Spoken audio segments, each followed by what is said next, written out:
Olá, meus amigos, minhas amigas, meus irmãos, minhas irmãs, queridos companheiros e companheiras de jornada. Aqui estamos chegando mais uma vez para mais um momento de estudo, mais um momento de reflexões acerca do Evangelho de Jesus, à luz da doutrina espírita. E por isso agradecemos a Deus, a este Pai de infinita bondade, infinita justiça, infinita misericórdia, infinito amor, em especial pelo dom da vida. Agradecemos a este Pai, que é a inteligência suprema, causa primeira de todas as coisas, conforme nós encontramos lá na questão de número 1 de O Livro dos Espíritos, quando Kardec questionou a espiritualidade superior, que é Deus. E os espíritos amigos definiram Deus desta forma: Deus é exatamente esta inteligência suprema, causa primeira de todas as coisas. Então agradecemos a esta inteligência suprema, agradecemos a esta energia suprema, fonte criadora, sustentadora de tudo que existe no universo, inclusive o próprio universo ou os universos. Agradecemos a Deus, em especial, por nos conceder a oportunidade da vida. Agradecemos a Jesus de Nazaré por esses belíssimos ensinamentos que ele nos deixou, ele naquela condição de enviado de Deus aqui à Terra para servir de guia e modelo para toda a humanidade, conforme nós encontramos também lá na questão de número 625 de O Livro dos Espíritos, quando Kardec questionou aos espíritos amigos qual o tipo mais perfeito que Deus encaminhou à Terra para servir de guia e modelo para toda a humanidade? E os espíritos amigos responderam a este questionamento com uma única palavra: Jesus. Então agradecemos a este Cristo cósmico, agradecemos aos espíritos amigos pelo amparo, pela proteção, pela assistência, e agradecemos por último, de uma forma muito especial, a todos vocês, constantemente companheiros de jornada, que aqui se encontram nesta sala virtual, neste centro espírita virtual, de forma perseverante, para juntos estudarmos o Evangelho do Senhor. Muito obrigado pela companhia, muito obrigado pelos compartilhamentos, muito obrigado a todos. Então hoje, aqui nos encontramos mais uma vez para estudarmos mais um capítulo do livro Palavras de Vida Eterna, livro de autoria de Emmanuel, juntamente com Chico Xavier. Esta belíssima parceria ao longo de várias décadas, tantos ensinamentos eles nos deixaram, um manancial inesgotável. Então hoje estudaremos o capítulo de número 16, que tem como título Na Senda do Cristo. Então Emmanuel nos traz esclarecimentos acerca do que é caminhar com Jesus, do que é trilhar o caminho que Jesus trilha e nos mostra e nos pede para que trilhemos junto com ele. Eu sou o caminho, a verdade que leva para a vida. Então Jesus é este caminho que leva para a verdade, que leva para a vida. Então hoje refletiremos acerca deste assunto. Então, para aqueles que estão chegando hoje pela primeira vez, este livro Palavras de Vida Eterna, talvez alguém não conheça este livro, ele é composto por 180 capítulos. E hoje estudaremos o capítulo de número 16. Então temos uma longa jornada pela frente de estudos, dezenas e dezenas de encontros que pretendemos realizar aqui nesta página virtual, estudando capítulo a capítulo, refletindo juntos. Não estou aqui para dar aula para ninguém, mas estamos aqui, estou aqui e os demais espíritos amigos para juntos aprendermos e praticarmos o Evangelho do Senhor Jesus. Mas antes de chegarmos aqui nas palavras de Emmanuel, nas palavras de Jesus, faremos a nossa leitura costumeira do livro Pai, Perdoa-lhes, de autoria do Espírito Irmão José, em parceria com Carlos Bacelli, e o capítulo de número 14, que nos fala sobre o perdão, já que este livro todo é dedicado a mensagens dedicadas ao perdão, esclarecimentos acerca do perdão. Então, Irmão José nos diz o seguinte, neste capítulo 14, que tem como título Palavra Agressiva. Então ele nos diz que, infelizmente, poucos são os que, quando ofendidos, levam em consideração o estado emocional de quem os ofendeu. Quem de nós já alcançou este preparo necessário e suficiente para levarmos em consideração isto que irmão José nos fala aqui? Levarmos em consideração, observarmos verdadeiramente o estado emocional daquele que tenha nos ofendido. Provavelmente a maioria absoluta de nós, e eu falo por mim, que não estou preparado para isto, provavelmente, talvez nunca tenha me comportado desta forma, talvez nunca tenha me atentado para isto, vou me esforçar de agora para frente para colocar em prática, em observar se no momento em que eu for ofendido por alguém, eu ter condições de observar o estado emocional daquele que tenha me ofendido. Então, irmão José nos diz na sequência que quem nos fere ou magoa, embora possa aparentar equilíbrio e frieza, nunca está em seu juízo perfeito. Então aqui prestemos atenção, irmão José nos falando que aquele que nos fere, ou qualquer um que nos fere, que nos magoa, ele por mais que demonstre equilíbrio, frieza, tranquilidade, jamais ele estará no seu juízo perfeito. Da mesma forma que quando nós ofendemos, que quando nós ferimos, magoamos alguém, nós não estaremos em nosso juízo perfeito, porque em um estado de perfeição do nosso juízo, nós não nos comportaríamos desta forma. E aí ele diz na sequência o seguinte: aquele que te agride revela por fora como se encontra por dentro. E exatamente assim, e se prestarmos atenção em nós e nos outros, iremos observar exatamente isto, conforme ele nos fala aqui, que aquele que te agride, ou quando nós agredimos alguém, nós estamos revelando por fora aquilo que estamos carregando por dentro, nosso estado de desequilíbrio. E ele acrescenta ainda, quem toma a iniciativa de atacar alguém é sempre o mais frágil e doente. Então aquele que agride não é o mais forte. Aquele que toma a iniciativa de atacar, de agredir, de ferir alguém, conforme ele nos fala aqui, é sempre aquele mais frágil e doente. E ele diz ainda que não aceites as provocações do mal, ignorando-lhe as artimanhas para enredar-te em suas teias de sombra. Então é por isso que ele nos fala que não aceites as provocações do mal.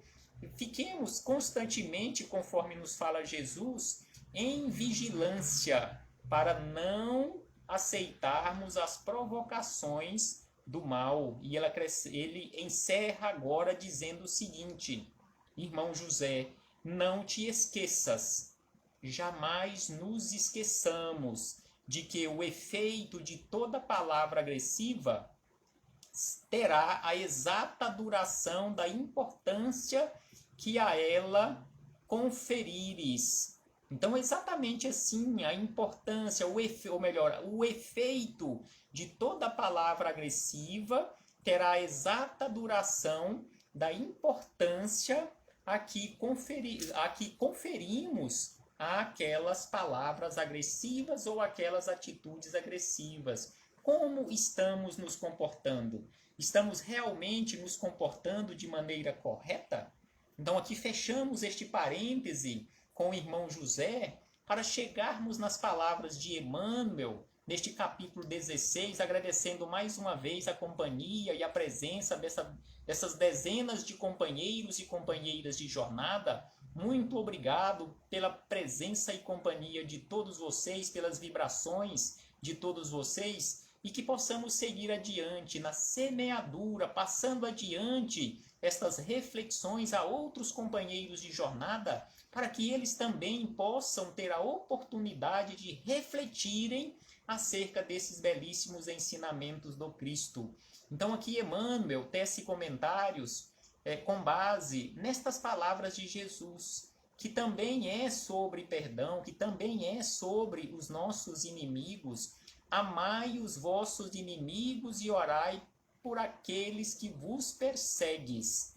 Então aqui Emmanuel traz sempre no início de cada capítulo, desses 180 capítulos, palavras de Jesus, palavras do Evangelho. Então aqui a anotação de Mateus, lá no Sermão do Monte, capítulo 5, versículo 44. Amai os vossos inimigos e orai por aqueles que vos perseguem.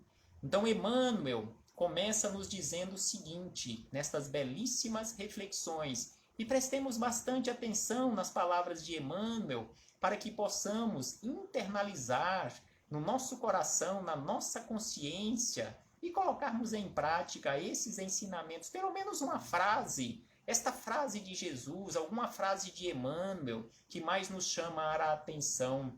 Então ele nos diz que o caminho de Jesus é de vitória, da luz sobre as trevas, e por isso mesmo repleto de obstáculos a vencer.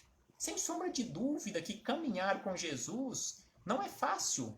Caminhar com Jesus é exatamente assim. É esta luta constante, conforme ele fala aqui, buscando a vitória da luz sobre as trevas, e por isto, e por causa disto, obstáculos constantes a serem vencidos. E Emmanuel acrescenta, senda de espinhos.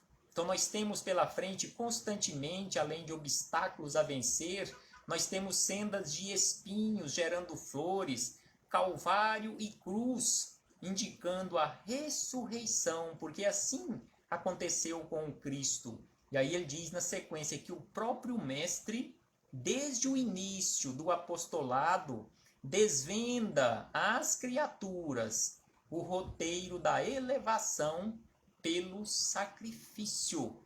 Jesus não exemplificou para nós facilidades. Não, de forma alguma, e Emmanuel está correto quando ele diz que o próprio Cristo, desde o início do apostolado, desde o início do seu apostolado, ele vem desvendando a todos nós este roteiro da elevação sempre pelo sacrifício. Porque a vida de Jesus aqui na Terra, conforme os registros nas suas biografias ou nos seus 4 evangelhos, mais em Atos dos Apóstolos, não foi fácil o que nós temos ali relatados, principalmente nos 3 últimos anos do seu apostolado, mas a sua vida difícil já começou desde o início da sua gestação, com Maria e José tendo que fugir, antes de nascer, tendo que fugir depois de nascer para proteger a vida de Jesus. E após ele crescido, constantemente era perseguido, conforme nós encontramos em suas biografias,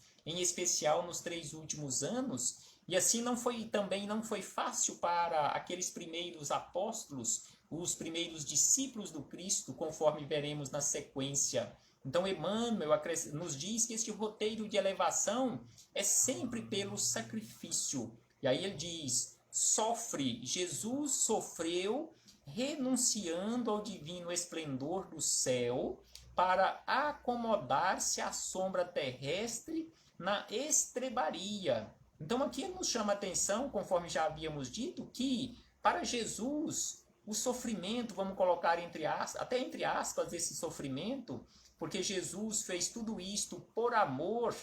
Eu creio que para ele isto não foi um sofrimento verdadeiro, conforme nós enxergamos e encaramos o sofrimento, mas foi tudo por amor que ele veio à terra. Mas conforme Emmanuel nos fala aqui, Jesus sofreu já renunciando ao seu divino esplendor do céu, ou seja, em esferas altamente elevadas, para acomodar-se à sombra de uma estrebaria quando ele nasceu. E aí diz na sequência, experimenta a incompreensão de sua época, ou seja, experimentou desde o nascimento a incompreensão da sua época, auxilia sem receber nenhum pagamento, padece a desconfiança dos mais amados, porque os seus próprios discípulos desconfiavam dele, conforme nós encontramos em suas biografias, o abandonaram no momento de maior sacrifício, o traiu, conforme nós encontramos lá naquelas palavras onde Judas o traiu,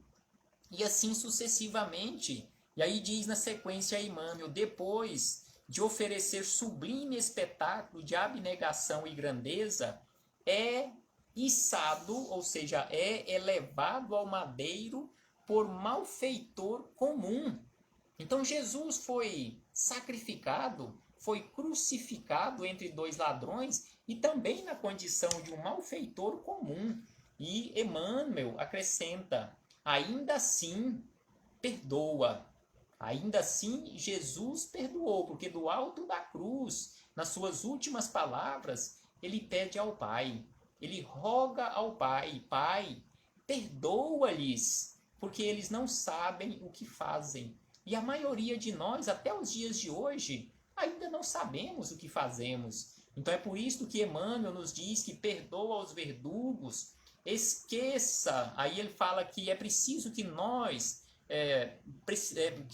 passemos a agir como Jesus, esquecendo as ofensas e voltando ao túmulo para ajudar. Então Jesus fez isto. Jesus perdoou, Jesus esqueceu as ofensas e ainda voltou do túmulo, ou seja, ressuscitou, comprovando a vitória da vida sobre a morte, e voltou e continua aqui conosco, nos ajudando constantemente através das suas vibrações de amor, através dos seus emissários que constantemente estão conosco.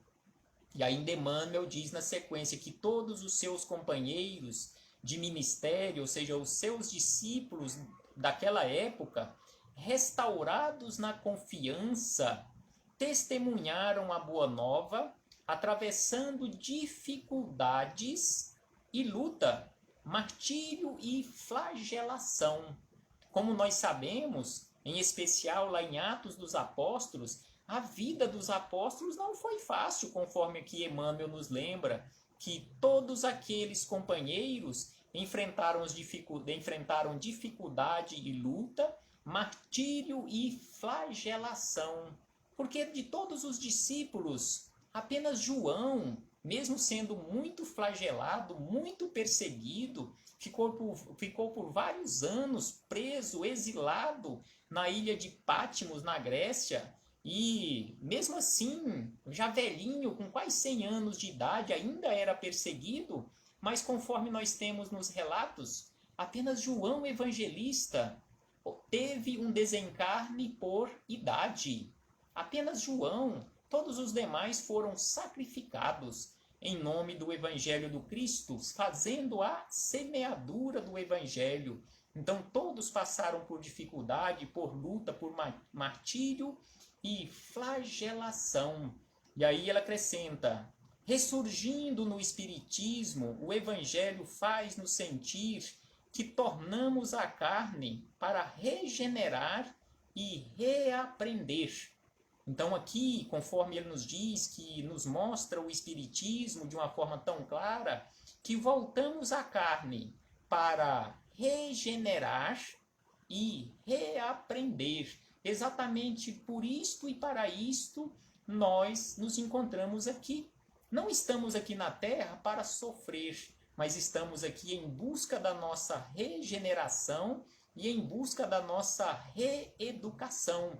A nossa companheira Enilda da Silva está aqui pedindo orações por Luiz Micael da Silva Costa Souza, pedindo orações porque ele se encontra em necessidades talvez maiores do que as nossas, que possamos todos nós que aqui nos encontramos nesta sala virtual, neste centro espírita virtual, juntamente com a nossa irmã Enilda da Silva Costa, vibrarmos pelos nossos irmãos, pelo nosso irmão Luiz, para que os mensageiros do Cristo possam auxiliar este companheiro. E seguimos aqui nas palavras de Emmanuel, quando ele nos diz ainda que com o corpo físico retomamos nossos débitos, nossas deficiências, nossas fraquezas e nossas aversões, e não superaremos os entraves da própria liberação, providenciando ajuste inadequado com os nossos desejos inconsequentes. Então, sem sombra de dúvida que não superaremos, conforme ele diz aqui, não superaremos os entraves da nossa própria liberação, os entraves que nós causamos na nossa própria vida, sem alcançarmos e sem providenciarmos os ajustes adequados, fazendo a coisa correta. Exatamente por isso que nos encontramos aqui, em busca da instrução, conforme nos pede e nos orienta o Espírito de Verdade. E ainda nos diz que acusar, reclamar, queixar-se não são verbos conjugáveis no campo de nossos princípios. Então, acusar, reclamar e queixar-se não são verbos que devamos pronunciar no campo dos princípios do Evangelho de Jesus. Porque Jesus nos mostra que não podemos acusar, Jesus nos mostra que não podemos reclamar, não podemos nos queixar. E ainda Emmanuel diz, disse-nos o Senhor Jesus, amai os vossos inimigos e orai pelos que vos perseguem.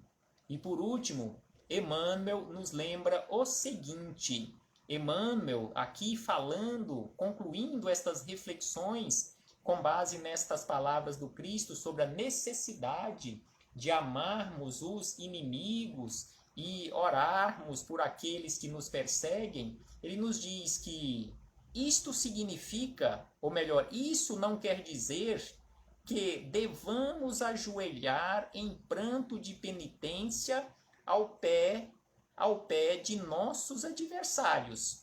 Então aqui Emmanuel nos diz que não podemos entender de forma equivocada quando Jesus nos orientou sobre a necessidade de amarmos os nossos inimigos. Jesus não disse, ou não quis dizer que precisamos nos ajoelhar, nos postrar aos pés dos nossos adversários. E aí ele diz que mais sim, Jesus nos orienta que nos compete viver de tal modo que eles, ou seja, os nossos inimigos, se sintam auxiliados por nossa atitude e por nosso exemplo, renovando-se para o bem, de vez que enquanto houver crime, sofrimento, ignorância e miséria no mundo, não podemos encontrar sobre a terra a luz do reino do céu. Então isto é amar os nossos inimigos,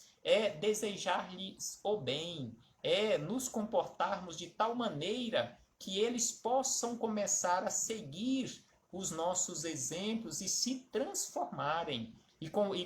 Aqui Emmanuel encerra as reflexões, mas para concluirmos as nossas reflexões, deixando aqui uma dica para todos nós, que depois possamos buscar em o Evangelho segundo o Espiritismo, no capítulo 12, que tem como título exatamente essas palavras de Jesus que Emmanuel refletiu aqui conosco: amai os vossos inimigos. Este é o título do capítulo 12º de O Evangelho segundo o Espiritismo. E no item 3 deste capítulo 12º, os espíritos amigos nos explicam de uma forma clara o que é amar os nossos inimigos, e eles nos dizem da seguinte maneira: que amar aos inimigos não é, portanto, ter-lhes uma afeição que não está na natureza, visto que o contato de um inimigo nos faz bater o coração de modo muito diverso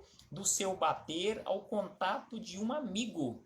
Então aqui eles nos dizem, nos lembram que o contato com o inimigo, com energias diferentes, com energias desequilibradas, com energias pesadas, nos faz bater o coração de uma forma muito diversa do que aquele bater do coração quando temos o contato com um amigo. E aí eles dizem ainda que amar os inimigos é não lhes guardar ódio, é não guardar rancor, nem desejo de vingança. Isto é amar os inimigos, não é estarmos aos beijos e abraços com eles, não é nos postarmos aos pés deles, mas sim não guardar ódio, não guardar rancor, não guardar desejo de vingança, é perdoar-lhes sem pensamento oculto e sem condições, ou seja, perdoar sem impor nenhuma condição. E ainda eles dizem que o mal que nos causem, ou seja, perdoar o mal que tenham nos causado. E aí eles dizem ainda, é não opor nenhum obstáculo à reconciliação com eles, é desejar-lhes o bem e não o mal, é experimentar júbilo em vez de pesar com o bem do bem que lhes advenha, é socorrê-los. Então, amar os nossos inimigos é também nos colocarmos à disposição para socorrê-los nos momentos de necessidades. E aí os espíritos amigos seguem dizendo o que é amar os inimigos. Também no item 4, eles falam sobre amar os inimigos. Então, é preciso que nós busquemos o capítulo 12º, que trata todo ele, o capítulo 12º, todo ele, sobre amar os inimigos. Então busquemos e estudemos, internalizemos estes ensinamentos e os pratiquemos nas menores atitudes do nosso dia a dia. Nos libertemos, porque quando nós perdoamos verdadeiramente, não estamos ajudando os outros simplesmente, nós estamos nos libertando, estamos quebrando as amarras que nos prendem àquelas vibrações pesadas. Então, que possamos nos libertar pela prática do perdão, porque perdão é saúde. Saúde é liberdade de espírito. Paz aos nossos corações e muito obrigado. Muito obrigado a todos vocês pela companhia. Agradeço mais uma vez a todos. Recebam todos o meu abraço fraternal e de incomensurável gratidão. Paz do Cristo conosco e até a próxima oportunidade, se assim o Pai, de infinita bondade e amor, nos permitir. Até breve, meus irmãos.